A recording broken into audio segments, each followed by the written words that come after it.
This podcast was brought to you by the good people at Audible. Get a free audiobook download and a 30-day free trial right now at audibletrial.com/nothingbutstatic.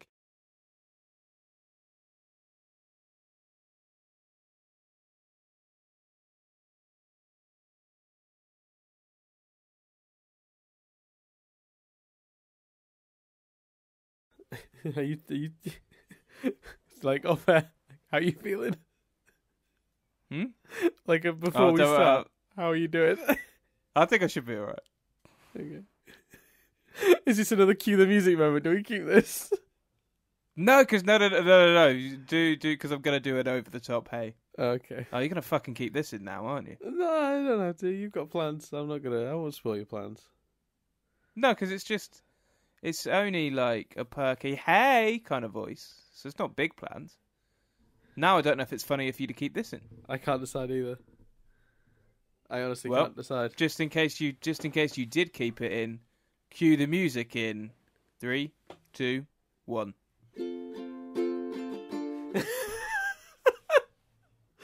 Now you got to keep it in. No, right. So basically, for the last 3 or 4 times we've done that, I've been thinking, oh, you know what I should do one day is when Chris says cue the music, actually have my uke ready to do the.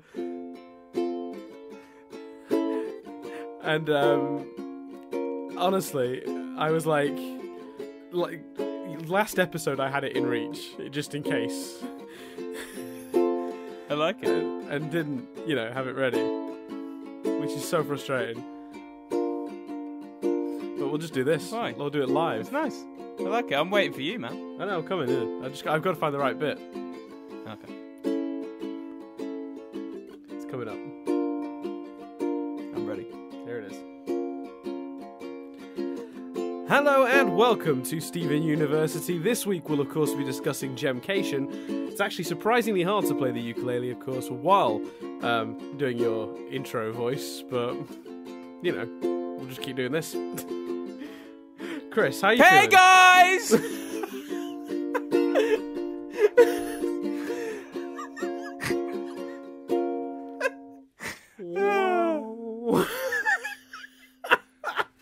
Right, oh man.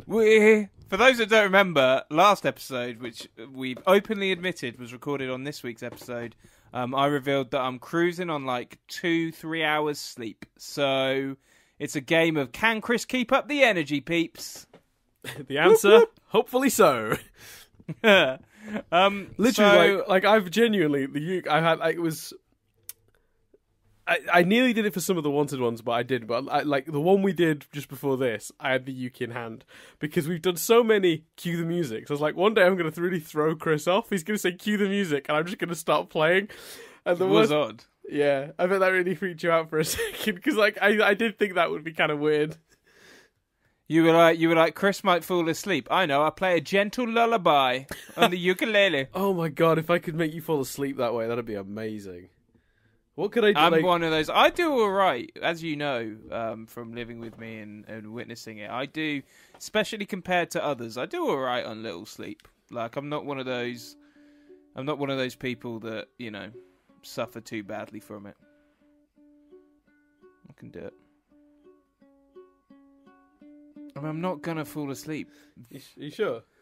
I'm perky. I'm energized. Let me talk about the ep. So, while I describe the ep, okay, Dan, I'll stop. Go. Could you give me some romantic ukulele playing underneath? Romantic? I don't know if I've got romantic in me. Give me a second. No, that's not going to work.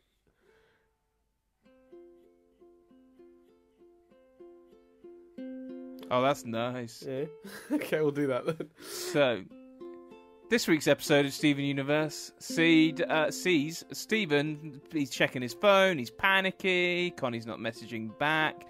So the Gems and Greg decide to distract him by going on a vacation. So they go on the vacation and they all try their individual ways to try and get out of him what's going on. From Amethyst, just talking about the sky, gets in the hot tub with Garnet. Pearl kind of has a heart-to-heart where she reveals she wants to say stuff about Pink Diamond but can't. She puts her hand over her mouth. I was like, Pearl knows some shit. And then Stephen overhears Greg saying to them, look, you got to get it out of him. It's gem shit. I don't understand it. You will. Speak to him. Pearl, that's when Pearl then goes to speak to him. Stephen blurts out, it's Connie. Greg goes to speak to him. He's excited because this is a human thing he can talk to. So Greg goes to speak to him and reveals that Stephen, who's been looking at his phone, is all trip, has been wasting it because he's got no signal. He's got no time for you. Sorry. So they end up running the van up a cliff to try and get signal, and they find signal, but it's not Connie. It is Ronaldo again. There you go. I'd stop now, but it was good for that. It was tricky because I was so trying to listen to you, but like what I learned very quickly was that same like 3-note thing I was doing initially, like it gets very dull after a few seconds, so I had to keep trying to change it up, but like I hadn't pre-decided chords to switch to, so it was just like I think just going for it and hoping it sounded okay. What would have been better would be if I tried to go with it in any way, but instead I just went, I'm just going to talk normally. Yeah, I thought you were going to be. I thought when you set that up, you were going to be like do a voice or like I don't know. Yeah, but it wasn't a really romantic. It would have been better to do. Right, okay. Now give me. You still got the ukulele? Like it's in reach. One sec. Right. Give me sad. Give me sad, emo, and mopey. Sad, emo, and mopey. Dear Lord. Yeah. See, this is the problem with ukulele. It just sounds happy no matter what you do. No, that's true. We'll give it a go. Connie's not texting Stephen back. Stephen's pretty upset. The Gems are like, let's go on vacation. Stephen don't want to go on vacation. Just wants to look at his phone.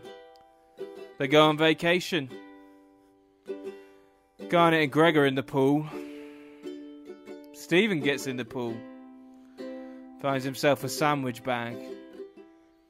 Puts his phone in the sandwich bag. Still no text from Connie. Pearl and Stephen have a chat. He says it's Connie. He's got still no text from Connie. Stephen goes near a barrel. Ooh, a barrel. He sits near the barrel. It's a barrel of despair. Still no text from Connie. No text. Stephen sits on the van. On a cliff. Oh, a cliff. He's got signal.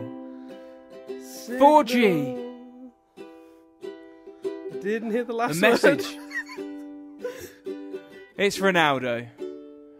Oh, Ronaldo. Still no text from Connie. He wants his DVDs back. Ronaldo's a prick. He's not Connie. This bit should end. It wasn't Connie on the phone, but at least he's got his friends.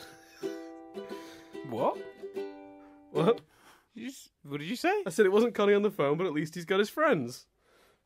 Oh, Jesus. I thought you said it wasn't Connie on the phone, but at least he's got his hand. I was like, Jesus, Dan, there's no need to make he could have lost his hand. Masturbation references. Jesus. Oh, even when you said what you thought I had heard, I still didn't think of it as that. I thought you meant like maybe like could have lost a limb at some point or something. You literally meant at least he's got his hands. Wow, you went to a dark place. I thought you went really weird. Jesus. Right. No, that was fun. Now that we've done that, huh? That was fun. Yeah. That wasn't as amusing as I thought it would be. So sorry to everyone for that. But I had fun. Yeah, me too. I had a lot. That was fun. Again, the downside to making up a song on the ukulele instantly and hoping it sounds okay. Yeah. So this episode, Dan. Yes. One of my faves. One of your faves. I liked it a lot. Did you? Oh, that's good to hear. I accept fully. That's personal opinion. Sure. And completely, I thought it evoked... I was thinking about this earlier, actually. Someone said something about waiting for a text from someone on, like, Tinder or something. And I just thought, man, especially back in the days when it was texting. Like, I know you've only really dated one person. But, like, it it was what an exciting time. Like, I don't know, this is different. I know he's fallen out with Connie, but it just evoked such like happy memories of those sort of. Well, no, because I had a phone from like what 13, 14. Yeah, but you've only presumably got memories of that with Nadia. Is more the point. No. Oh, okay. No. Oh, sorry. I forgot you were. I forgot you were a raging sex machine during. Oh no, the exact almost. Years. No. That was the problem, Chris. It was far too much texting and flirting and no actual anything else. That was the that was the problem. So I'm more than familiar with this. Right, cool. Yeah, you associate, so you don't like it because it evokes bad memories. Whereas I'm not suggesting I was a successful player, but I was definitely in the game. I wasn't scoring any goals, but yeah, I was. You were on the bench, but you were in the game. I was in the game. Wasn't scoring any goals, You were the water boy. Yeah, I mean, you were technically on the pitch. I mean, I was on the pitch. I was taking part. I got a participation medal. You were the water boy because you were crying with rejection. The worst part is I'm not even sure that's quite true either. It's somewhere in the middle. It's like I was one of those very weird sort of things where I like hopped from like a relationship to relationship for a bit. I was similar thing. No, I only had one partner during my teenage years, but then and one for uni. But I have enough experiences of that thing of waiting for a text with something. So it evoked memories of that. Yeah. I loved the fact that it was about it was just about Stephen dealing with a human issue. I thought that was brilliant. I thought there were some really funny moments. I can see why someone wouldn't like this episode. If you were to say to me, I thought it was a bit dull, I could get that. But I thought it was so human, such a simple story. Like, the recap essentially is Stephen's checking his phone for Connie. The gems try and distract him with a vacation. It doesn't work. In the end, he's still upset about it, but the gems are there to comfort him. That's the entire episode. It's one of the simplest episodes the show has ever done, but I really enjoyed it. I think that's because there is another layer to it that I really liked. Yeah. The other layer I just mean being plot-wise. Yeah, but I mean, I'd say a chunk of the plot isn't just that they take him on the vacation to cheer him up and it doesn't work. They take him on the vacation because Greg has made this assumption that the reason he's sad is that he's traumatized from Homeworld. That's part of the plot. And they all try to talk to him about gem stuff because he has convinced the gems that he can't help his son. And the reason his son isn't talking to him, because this is sad on two levels, because you look at Greg and you go, well, how depressing must that be to have a son with all these issues that you literally don't understand, can't help with, have no relation to. He can't help Stephen with gem stuff. It's not feasible. So Greg's in this weird situation of having to turn to these other parental figures and go, can you guys help here? Because I've got no options. And then, of course, each of the gems in turn speaks to Stephen, trying to get him to talk about what they assume is a gem-related problem. Incorrectly assumed, because, of course, we learn very quickly that it's a lot more than that, and it's not a lot more than that. It's actually less than that in a weird way, in that it's not anything to do with the traumatic thing he just went through. Yeah, it's a simpler. It's a bit not emotionally simpler. It's mean to say less than that. Yeah, simpler than that. It's actually something much more down to earth than that. In that it's this situation. Yes, down to earth is a good phrasing for it. Because I just think it makes so much sense for them to think that, but it's also heartbreaking for them to think that. And Stephen's so wrapped up in all the hundreds of million things that are going on in his head that he can't even see that they're upset and worried. Like, he doesn't notice till towards the end of this episode what's happening around him because he's that lost in this Connie situation. But even then, it's kind of accidental. He just happens to go to the door. 100%. Yeah, absolutely. Yeah. He finds out by pure accident. And even they even got the, because. So say you're all about the gem stuff. You're all about that. You're all about the arcs with this show. You don't like the Townie episodes. You want to know what happened. Even like Pearl's kind of hint and the moment with Pearl would satisfy that audience. Yeah. So I just don't know what there is not to love about this episode. 100%. I mean, what did you think? Is it me just personally connecting to it, or did you really enjoy it? Do you think it's good? No, I think it's great as well. I mean, I obviously your enjoyment would be enhanced with your with your perspective, but I do think that for that to be true, the episode also has to just be generally very good.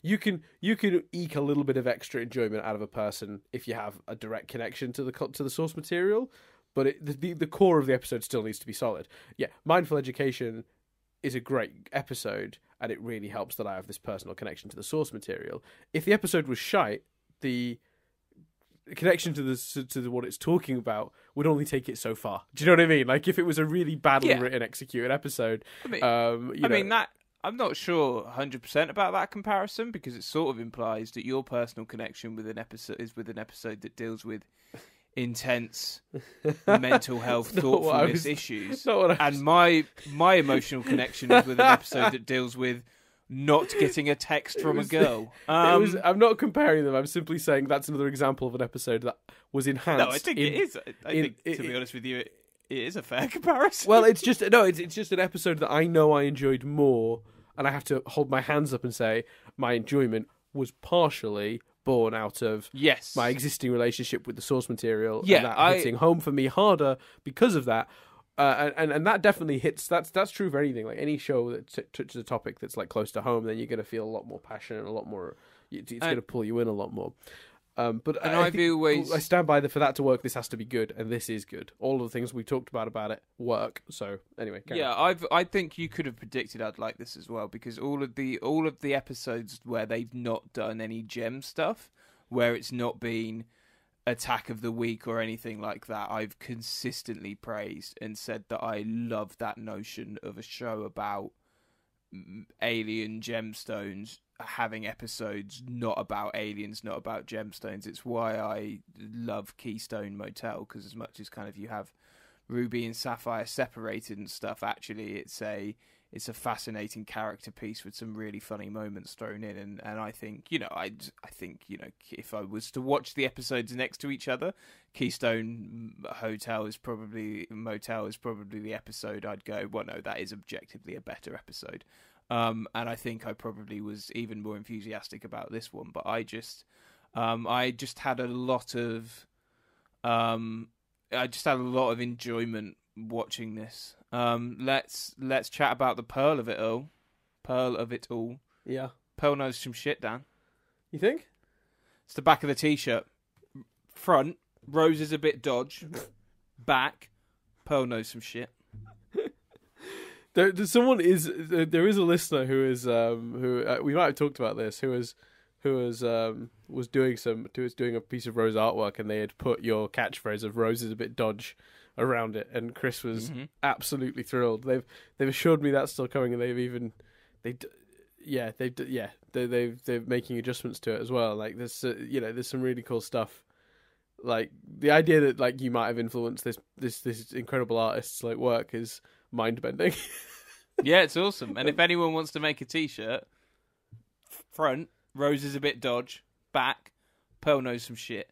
I found it interesting to say she very much appeared to not be able to say. It wasn't she didn't want to say, she couldn't say.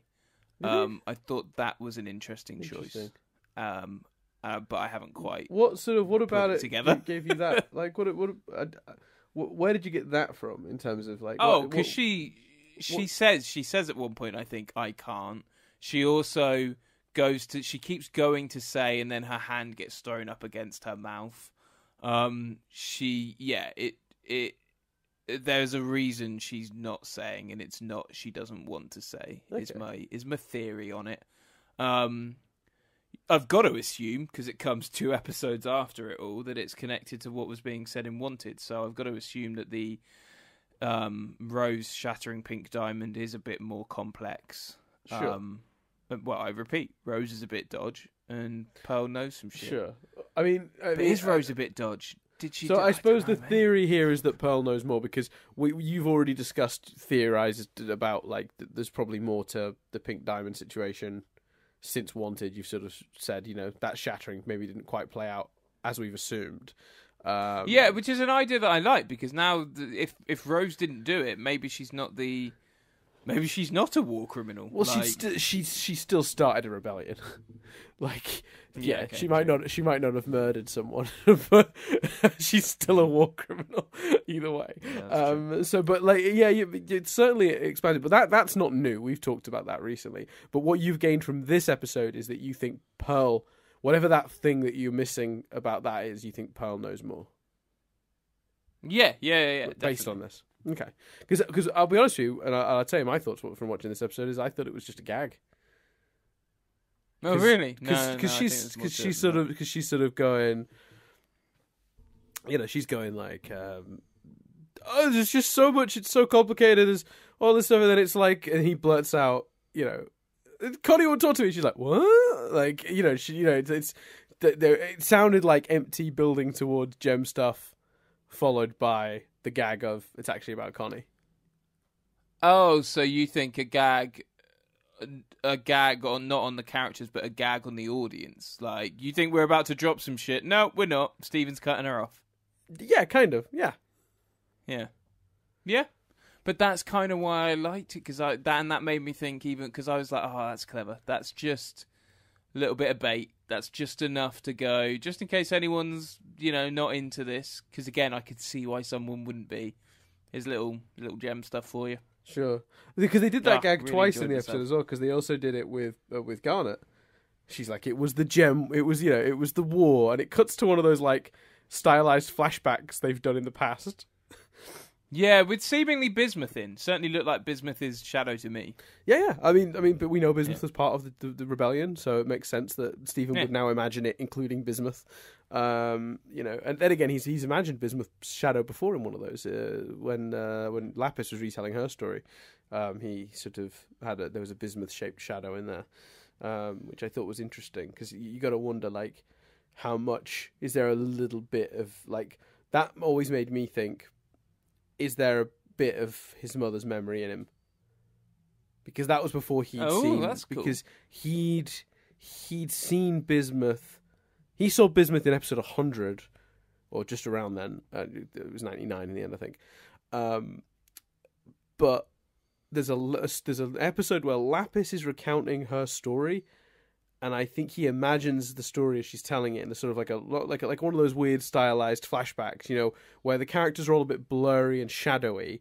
And the premise I always took from that was, because he doesn't know what those gems are looking like, he's only imagining their vague shapes.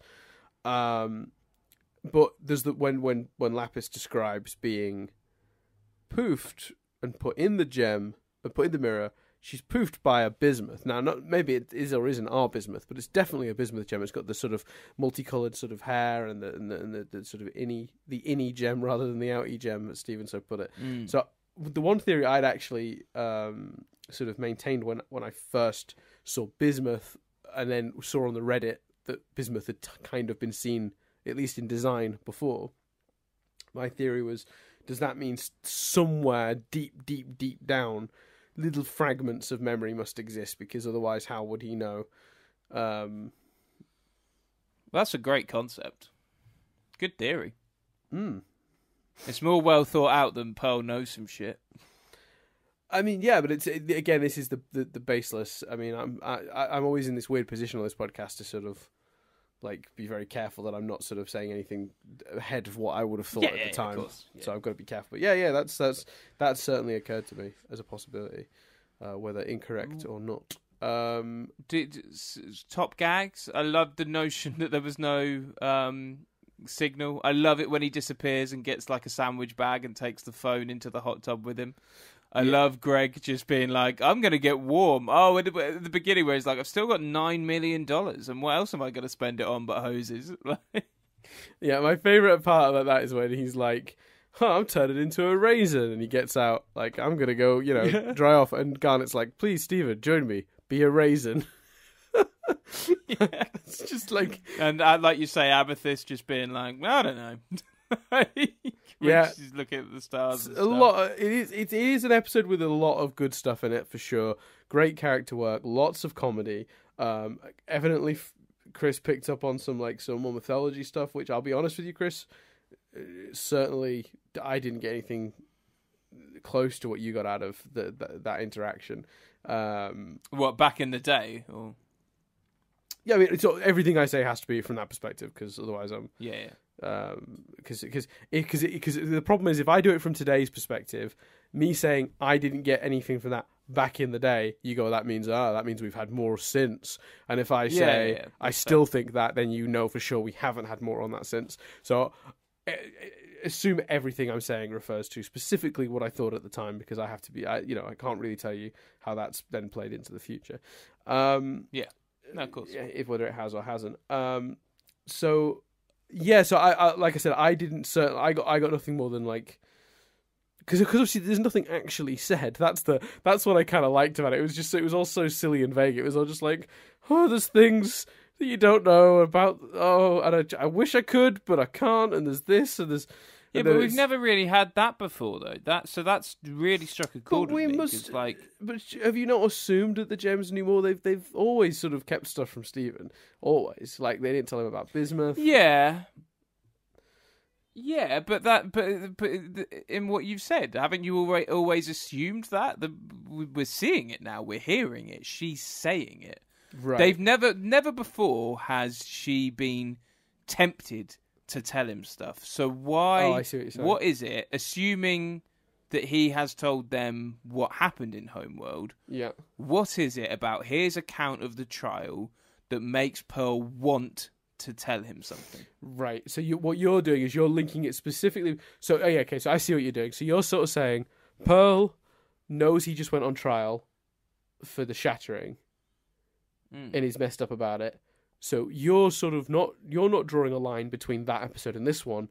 You're following the logic from Pearl's perspective and saying if what we're assuming in this episode is that she is comforting him because she thinks what happened on Homeworld has messed him up, then obviously what she is, which they set up in the episode, that is the perspective she's bringing to this. Because earlier on, I thought you were saying, well, we're so close to Wanted, it's got to be to do that. I thought that's how you were drawing the line, but I see now it's that your thought pattern makes much more sense to me now. Because what you're saying is she's associating it with what happened on Homeworld. We know that because this episode establishes that.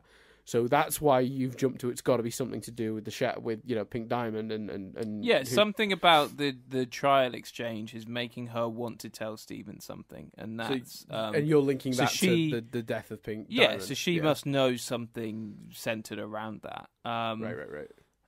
And that's exciting to me. Okay.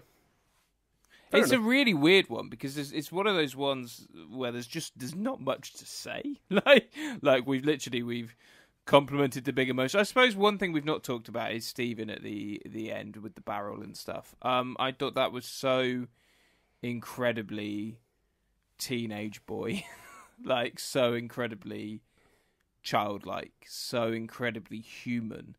That, after all these episodes recently, we've literally had aliens abducting people in spaceships, and we've had alien planets, and the power of just doing such an unbelievably human and unbelievably relatable story that doesn't feel like... This show does a good job of giving you messages and lessons without feeling like it's doing that, but it still does that. This just felt like it was telling a story. It didn't feel like it was trying to go, guys, it's not fair to not text people back. They worry. Text them back. It just felt like it was going, yeah, this happens, and it's happening to our characters, and we're going to take a moment to actually pause and look at that. And his fears as well. I might never talk to Connie again. Yeah. My relationship with Connie was important. Like, it's such a human, such a young adult reaction that I just thought it's so engaging. I 100% agree with you, but what I think is really clever about it, from my perspective, is that it's such a simple premise, and yes, they do explore it, but in reality, while the story could be described as Stephen's dealing with his lack of messages from Connie, what this episode really pushes to the forefront are the ramifications of Wanted. I mean, it's Stephen's in this little zone about this Connie situation, and it's how everyone else is reacting under this assumption that he's messed up from his time on Homeworld, and like exploring their struggles to understand and communicate with him, and this beautiful idea that as soon as Greg realizes that it's not to do with gem stuff, he is right in there being fucking he's happy. Dad He's of the like, year. I can do this. Yeah, 100%, like Dad of the Year. And what breaks my heart a little bit about that is, I'm sorry, but if Stephen went to Greg with gem stuff, I still feel like Greg would know how to advise Stephen and talk to him and make him feel better. Well, he has done in the past, but it's probably Greg. He is Stephen's like father. self-doubt. He overthinks as well. It's self-doubt. It's because you got to imagine as well, like, yeah, he can try his best, but he just went to Homeworld, this mythical place that he'd have just heard the Gems and Rose talking about, where he knows there was a war, and Stephen went there, left a friend there. You got to assume Greg is gonna worry about. I think it's. That's what's beautiful about it. It's two layers, because it's one layer of self-doubt. I can't handle this. I'm not capable of helping my son here. And one layer of just being the best dad ever. Because I can't, I'm not going to just try and fail. No, I'm going to draft in the people who can help my son. Because at the end of the day, my pride matters not. My son's well-being matters. And I think the gems can help him. Do you know what I mean? Like, I know a lot of people who are a lot of sort of father figures and dads out there that would just barge in anyway, regardless. Dad knows best, and give it a go. Whereas I think what's really sweet about this is one part of Greg has all this doubt, and then that doubt leads him to realizing he might not be the best person to have with his son. Instead of getting all cocksure and just jumping in anyway, he goes, no, what's the best thing for my son right now? Puts his son first, and he gets he gets the gems in. And that's really, really, that's just really good writing, because it makes that character very empathetic, very relatable. And then, of course, when it turns out to be not gem-related, he is immediately in there and doing a superb job of comforting his son and talking to his son. So, yeah, I think it's a powerful episode as well, because at the end of the day, it's not just about Stephen and Connie's relationship. It's a little bit about Stephen and his dad's relationship. And I do remember thinking, and I forgot to mention it in last week's episode, when I first watched Dewey Wins, the thing I was the saddest about was not, because you'd highlighted it yourself in when we watched the last episode of Wanted, when we watched Lars's head, you were like, well, how beautiful that they thought to make sure that Greg was there for that final scene, and Greg is the first one that gets to Stephen.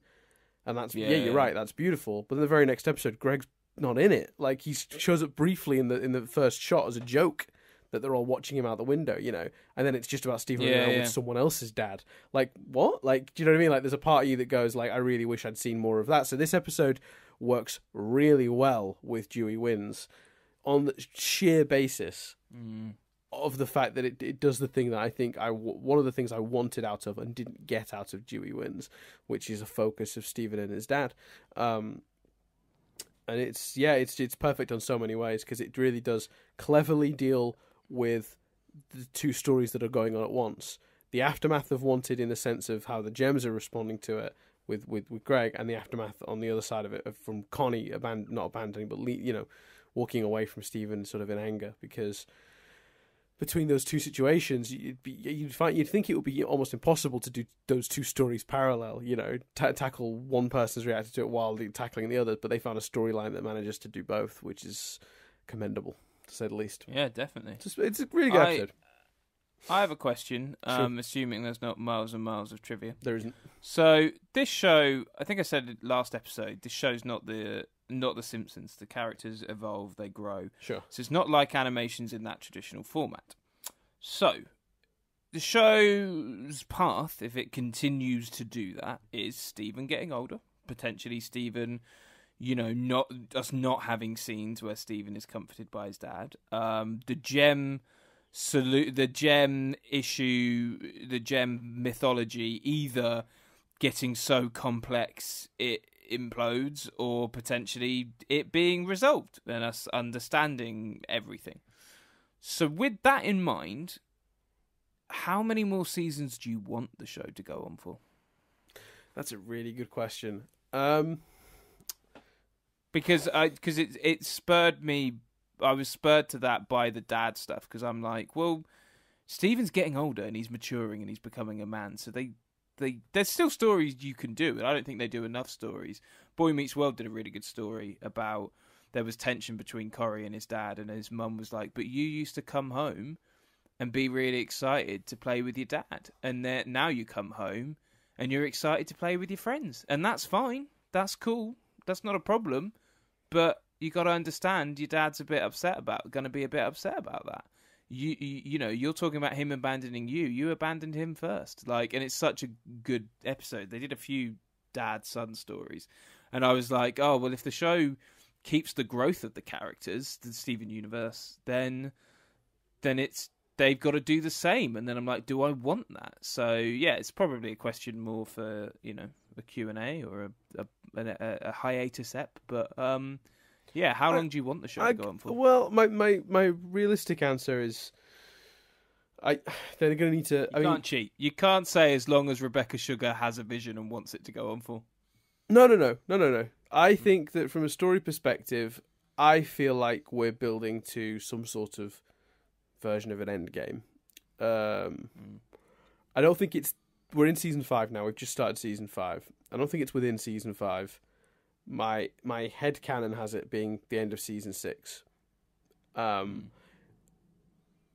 But I do think it has the legs to maybe stretch out to a 7 before they start repeating themselves and stepping on their own toes. Do you think they could do a Supernatural, get to the end of the arc, and then just go, fuck it, and continue? No. There has to be a clean ending to this, I think. And I think the writers know that. What I'm praying is that Cartoon Network doesn't cut the legs out from under them before they get a chance to get to where they're going. And I also don't want Cartoon Network. I also don't want Cartoon Network to go, you've got 10 episodes left, finish it, because if they do that too, that's also going to fuck it, because, do you know what I mean? They're going to have to rush to the ending that way. And I don't want them to have to rush to the ending. I don't want them to get cut off before they get to the ending. I want them to have what I think is reasonably left in the story, and I think that's either the end of season 6 or to push the end of season 7. Yeah, I think up to 6 makes sense to me. I definitely want to see more. I kind of, yeah. Because I still, and in terms of character stuff, you're right. They could keep doing all. There's millions of different stories they could do with Steven and the sort of the larger scale of things. But once you reach a certain point, you're going to be treading water with the mythology. The mythology can't carry the show forever. That's what's finite. The characters and their growth could keep going. I trust the writers to keep thinking of new and interesting versions of stories like this. Where I think they would struggle is keeping the mythology stuff interesting, because there's a plateau of where you have to keep inventing bigger and weirder shit above the thing you've already come up with. This is a problem that Dragon Ball Z has had, where, go on. Here you go. No, go. Well, I can't speak for Dragon Ball Z, but the most obvious example is when they add a family member, or whenever a show does something and you find yourself going, but if that's the case, that would have come up sooner, or that would have affected this. When they introduce mythology things that fuck up other mythology things. Yeah. It's so irritating. Yeah, well, it's like Dragon Ball Z have a real habit of going like, this is the strongest possible challenge you might face, and then just going, don't worry about that. So they had this thing where they had King Yama, and it was like, and then they introduced King Kai, and then they introduced all the Kais, and they introduced the Supreme Kai. Then there was and there was someone above him, and someone above that, and then there was someone above that, and then they introduced Lord Beerus, who was like the god of destruction, literally described as a god. And then there's the king of all, who's his, and it's just like in Dragon Ball and Dragon Ball Super, and Z, as well. They've just caught every time you think that the insurmountable is, and they just at a certain point you go, well, you're just gonna cope with something after that. Like you're just gonna make up a thing that goes above that. I very much feel like we've spent so much time dealing with Homeworld, particularly the diamonds, that really. Once you hit the white diamond thing, which is where I suspect we all think it's going, there's really nothing left. There really isn't. And if anything else is left, it's not been set up which means you're pulling it out of your arse, which I don't want either. Do you know what I mean? Well, if they go, there's the Diamond Authority, and it's it's the 4 diamonds, but their boss, Black Diamond or something, just come up with some like other random crazy like diamond or color like that. No, that's because if that's never been even hinted at, then I know it's not part of the show's original design, and it's been added to extend the runtime, and that's no good. Well, I think the only place to go when you go bigger, the only place to go is smaller. So, like for example, one of Russell T Davies's earliest ideas for David Tennant's farewell episode was him trying to save one person and ending up having to regenerate as a result of that. And whilst I don't think that's right for a regeneration story, actually I think one day that should be the series finale of a Doctor Who. Honestly, I think I'd have much preferred that to what we got. Oh yeah, I can see why you say that. And actually, we kind of got that this year. It wasn't. We kind of got that then, because he defeats the bad guy, but it's just Wilfred, isn't it?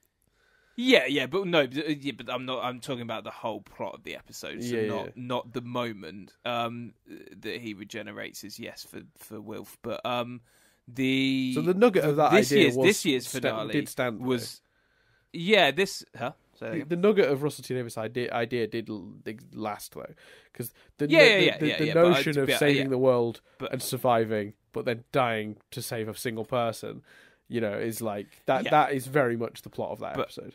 I'm talking about something closer to this year's finale, which it wasn't the whole world wasn't in danger. It wasn't the universe in danger. It was one ship that was in danger.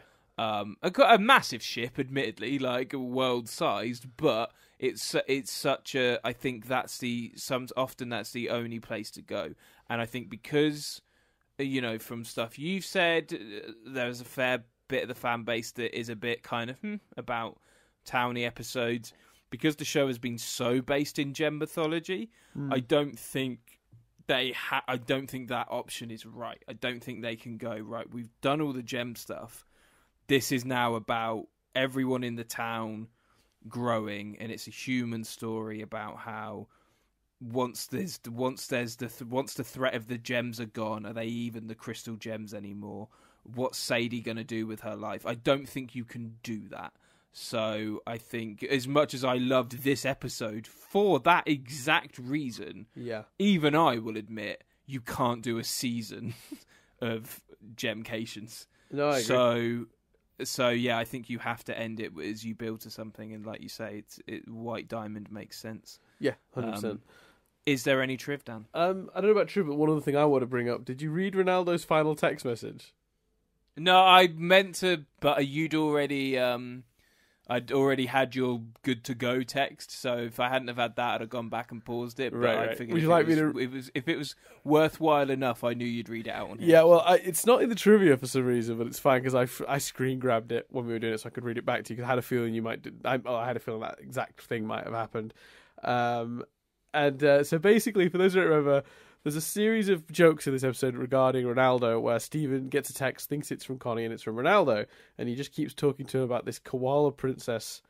I guess it's an anime DVD that he's lent him, and then he's like, I assume you haven't responded to my text because you're engrossed in the world of Koala Princess, and there's a lot of that going on, and it's like, it's funny, but it's very Ronaldo. There's a final bit the more dramatic one, where what they do is, the joke is still that the text is from Ronaldo, and you get the first line, but then they cut away, but there's this whole text on screen, and I've got the text in front of me, and it is, considering how throwaway it is, because it has to be at that point, because as well, you can't read the whole text, because what you want to get to there is the more emotional moment of Stephen having the company of his friends, family, his guardians, whoever, just around him.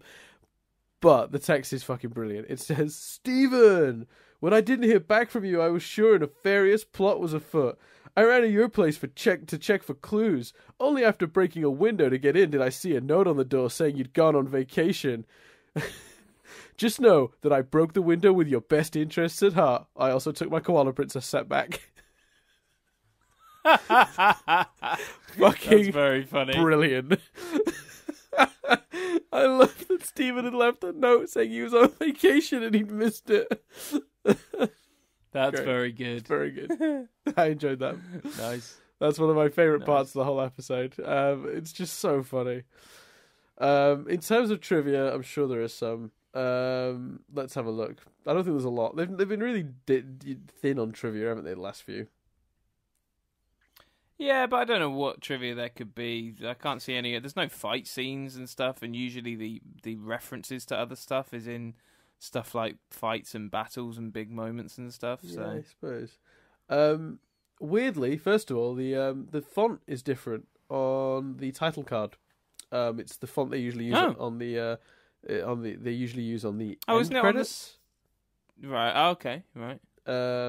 So no, this one and the next one, Raising the Barn, both have that issue, and it's corrected. And no one knows if it was intentional, mistake, someone clicked the wrong font. Doesn't look so drastically different, but if you compare it with others, you can see that it's kind of the wrong You can font.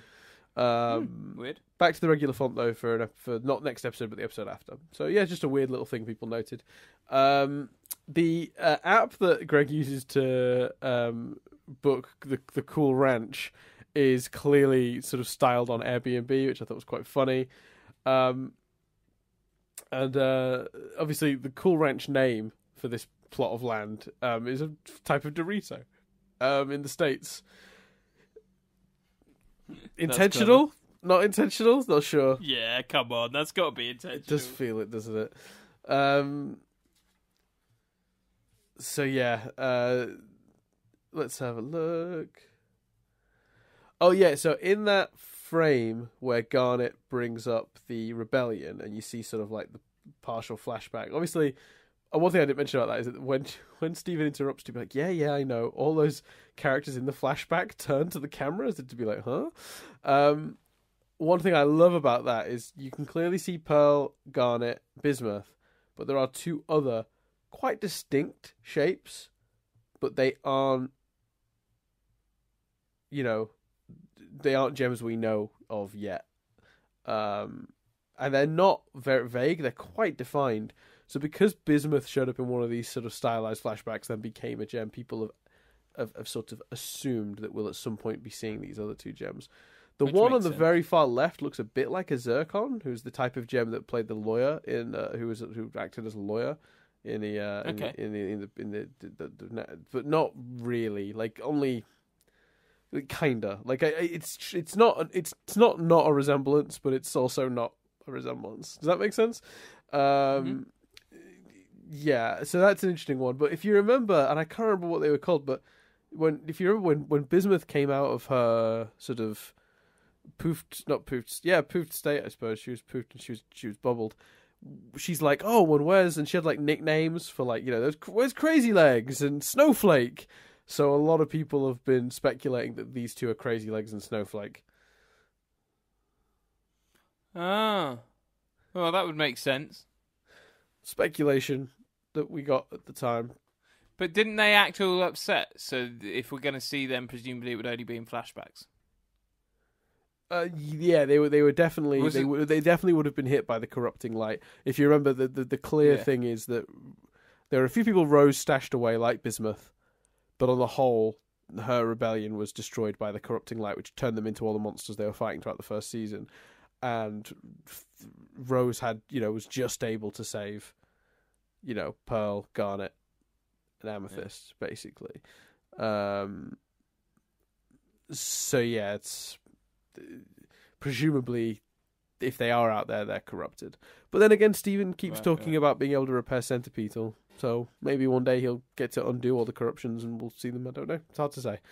Blimey, yeah. I mean, that's certainly a thread they've laid out there if they ever want to explore it. So, yeah, they've certainly, and especially with him, like healing Lars, which is something he didn't think he could do, and yeah. Mm-hmm. So yeah, I thought that was kind of cool. Let's have a look. No, that's about it. Nothing else. Just some errors, some graphical errors, which are not worth talking about. Like I don't care that in one frame the reflection of something doesn't look right. Doesn't bother me. How much data do you think Stephen's got on his 4G? Yeah, I reckon he gets about 10 gig a month.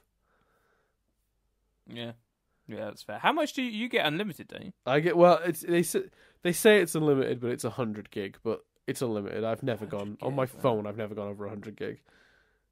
Man, I at the moment, and I'm looking to upgrade my phone recently. At the moment, I get 6 gig. It's not enough. No, you probably hit that every month, don't you?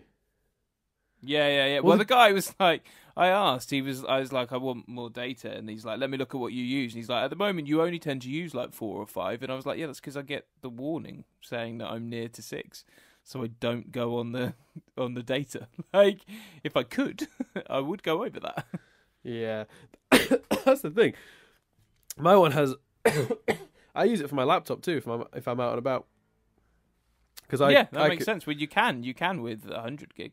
Yeah, 100%. Like, I just connect my laptop to it, and my laptop has internet as far as I'm concerned anywhere I go, because I just tether it to my phone.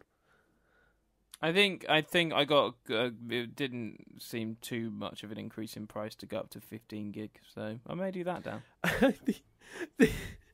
Right. Can I just say, a few weeks ago we recommended people go to Audible, audibletrial.com/nothing-but-static, and with the free audiobook get either the work of Dave Gorman or Danny Wallace. Mm-hmm. And we talked about how great those books are, particularly Join Me, and you recommended America Unchained, and Google Whack Adventure is another one I talked about. So I've been going back through some of those because it's really cool. I've only ever read them. I've never listened to them. And you didn't. I don't think you'd never read the book of America Unchained. No, so I've gone and got a bunch of their stuff, right? So because Yeah. I'd like to listen through it all, because it'd be really cool. Because both of them are television-y, presenter-y types. You know, Danny Wallace spent many years on the radio. They're both very, you know, it's not like an author that's awkwardly sort of going, oh, I'm going to read this thing I wrote out. These are very charismatic and entertaining people in their own right anyway, and they've got very good voices for this sort of thing. Dave Gorman, obviously, permanent stand-up. So listening back through them is really interesting, but I will say they are very products of their time. There is like 2 pages in Dave Gorman's Google Whack Adventure where he cannot understand that this lady is on the internet without a wire being plugged into her laptop.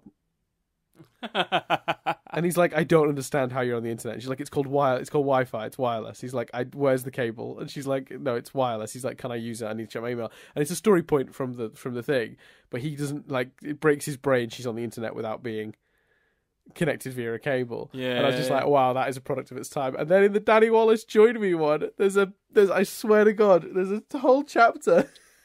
And this is so funny to think about, where he's setting up his Join Me thing online, and he spends the whole night doing it. And the next morning his girlfriend rings, and she's really mad because she'd had plans to meet him with their friends at like a local pub, and he hadn't come. And when she tried to ring, she hadn't been able to get through. She's like, who were you on the phone to all night? And he was like, I was on the internet. Do you remember that, Chris? Do you remember when the internet was through a phone line? No one, I tell you, the time is already ripe for 90s nostalgia, and no one's done it yet, and someone's going to do it soon, and it's going to include loads of stuff like that, and it's going to be either shit or awesome. Yeah, we're getting there, aren't we? We're getting towards the point where 90s is long enough ago. But yeah, listening through those has been fantastic. They're really good. Did you check out America Unchained then? It's actually not available as an audio, unfortunately. Is it not? I thought it was. Yes, sorry. Huh? Yeah, sorry to mislead you, but no, it's not. Well, I suppose you misled everyone else, I suppose. Oh, sorry, guys. I honestly thought I saw it on there. I apologise. No, it's fine. It's fine. No, it's this. But honestly, anything either of them have written is amazing. And I did Google Whack. I'm doing Join Me now, and then I'm going to do Yes Man. And then I'll see if I don't know. It doesn't. I'll double check that they haven't got American Unchained, but they certainly didn't have when I last looked, because that's the first one I tried to find. Because it's the only one I haven't actually read before. But yeah, there you go. Well, I have a copy if you want to borrow a physical copy, Dan. Oh my God, a book with pages? What am I, a fucking caveman, Chris? Well, I think it might be signed to my ex-girlfriend. Amazing. I might be wrong. That's fucking amazing. Yeah, I've got a signed. No, I think she asked for it back. Somewhere. I think I had to post it back to her after we broke up. Oh, there you go. I've got a signed Dave Gorman DVD from the same day. Yeah. Well, we went together, Dan. We did. You, me, and my ex-girlfriend. And yeah, with it was a big group. It wasn't. I wasn't a third wheel. I just want to clarify. There was a group. There was a group of us. I think there was 5 of us. There were 5 of us. That's right. That is exactly right. And yeah, no, I'd recommend those books though. They're all really good. And you know, they're surprisingly short. Like Google Whack is 3 hours audio wise. I listened to it in a day, just while I was doing chores and stuff. Like it was amazing. And Join Me is 5 hours, I think. So yeah, they're. I mean, I listened to Dan Harmon's podcast. Sometimes they're like 2.5 hours. That's like 2 episodes of a podcast, but it's a book. They're really good. And I tell you what, like Dave Gorman's books are great because the stories are great and he's a very funny man. But I tell you what, going from a Dave Gorman one to a Danny Wallace one, it's very clear who the better writer is. Danny Wallace's writing style is incredible, and I don't think I appreciated that as much initially. Well, I really like his. I think he's released more than one, but his book, his fiction book. Oh, his novels, yeah. Charlotte Street. Yeah. He's great. He's a great writer. Yeah. Yeah. There you go. I think Dan, we're concluding now. I think my energies have stayed perked. I think they're better. I think you had more energy this week than last. Yeah, I think this was a better episode. I'll be honest with you. There you go. What can you do? There you go. Should we go back and re-record Dewey Wins now? partly my theory. The better sometimes, if there is an external force at play, the best bet is a really good episode. Yeah, that's true. There you go. There you go. What can I say? And of course, no one's sanding metal outside the door. Well, it also helps when you sing a song at the beginning. No, we're not going to make that a thing. I was just saying that it helped this week as a joke, and you were like, no, that's not happening. I'll let you play us out, though. Oh shit, okay. Fuck. You'll let me. Great. You've certainly not just forced me into that situation. Great, okay. No, I'll let you. You'll let me. Fine. 1 second. Have we done this before? Played out live? I think so, because didn't you do the... You've covered the outro, haven't you? Oh, I did. Yeah. Okay. Yeah. So, that's everything for this week. Oh, that's the wrong song, Dan. That's the wrong chord. I just started doing a different song altogether. It's the first chord is the same, but I slipped into a different chord for the second one. Okay. So that is everything for this week. I've been Dan Doolan. I've been Chris Billingham. And we'll see you next time as we discuss... Wait, what do we do? What is the next episode? Raising the Barn. Even I know that. Fucking hell. And we'll see you next week as we discuss Raising the Barn.